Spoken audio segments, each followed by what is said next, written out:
അഴിമതി കേസുകളിൽ തനിക്ക് മാപ്പ് തരണമെന്നാവശ്യപ്പെട്ട് ഇസ്രായേൽ പ്രസിഡന്റ് ഇസാക്ക് ഹെർസോഗിന് ഔദ്യോഗികമായി കത്തെഴുതി പ്രധാനമന്ത്രി ബെഞ്ചമിൻ നെതന്യാഹു.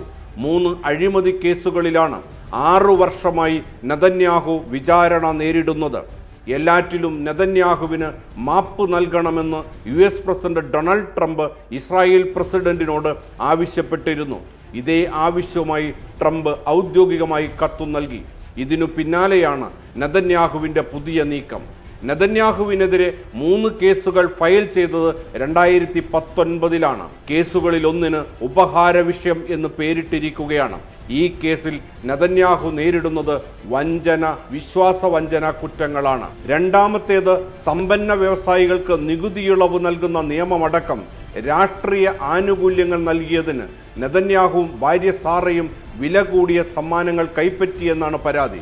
മറ്റൊന്ന്, നെതന്യാഹുവിനെ അനുകൂലിച്ച് വാർത്ത നൽകണമെന്ന വ്യവസ്ഥയിൽ പത്രവൈരിയായ ഹയോമിൻ്റെ വളർച്ച തടയും വിധം നിയമനിർമ്മാണത്തിന് ഇസ്രായേൽ പത്രം ദദിയോത്ത് അഹ്റോത്തിൻ്റെ പ്രധാന ഓഹരി പങ്കാളിയായ വ്യവസായി ആരോൺ മോസസുമായി നെതന്യാഹു കരാറുണ്ടാക്കിയെന്ന് പരാതി.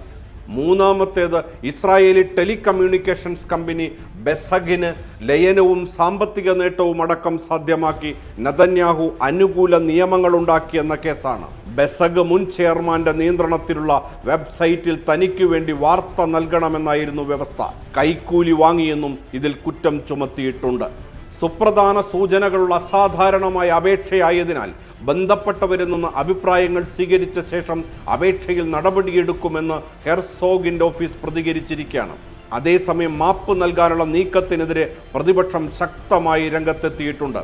കുറ്റം സമ്മതിച്ച് പശ്ചാത്താപം പ്രകടിപ്പിച്ച് അടിയന്തരമായി രാഷ്ട്രീയം വിടാതെ നെതന്യാഹുവിന് മാപ്പ് നൽകാനാകില്ലെന്ന് പ്രതിപക്ഷ നേതാവ് യാസർ ലാപ്പിഡ്. വെറുപ്പും വിഷവും വമിക്കുന്ന യന്ത്രം പ്രവർത്തനം നിർത്തുക മാത്രമാണ് രാജ്യത്ത് ഐക്യം തിരിച്ചെത്തിക്കാനുള്ള മാർഗമെന്നും അതിന് നെതന്യാഹു രാജിവെക്കണമെന്നും ഡെമോക്രാറ്റ്സ് പാർട്ടി അധ്യക്ഷൻ യായർ ഗോലാനും അഭിപ്രായപ്പെട്ടു. രാജ്യം നേരിടുന്ന പ്രധാന വിഷയങ്ങളിൽ നിന്ന് ശ്രദ്ധ തിരിക്കാൻ നെതന്യാഹുവിൻ്റെ ശ്രമമാണിതെന്നാണ് പൊതുവായ വിലയിരുത്തൽ. ഗസ വംശഹത്യയുമായി ബന്ധപ്പെട്ട് അന്താരാഷ്ട്ര ക്രിമിനൽ കോടതിയുടെ അറസ്റ്റ് വാറണ്ടും നെതന്യാഹുവിന് മുൻപിലുണ്ട്. ചുമതലയിലിരിക്കെ വിചാരണ നേരിടുന്ന ഇസ്രായേലിൻ്റെ ചരിത്രത്തിലെ ആദ്യ പ്രധാനമന്ത്രിയാണ് ബെഞ്ചമിൻ നെതന്യാഹു.